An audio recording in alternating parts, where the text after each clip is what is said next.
Ano gusto mo maging ano? Maging nanay. Bakit mo gusto maging nanay? Kasi naglalaba yung nanay. Tama, naglalaba ang nanay. Gusto mo maglaba?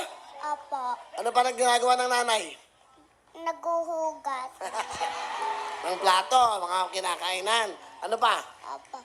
Nagtotong it.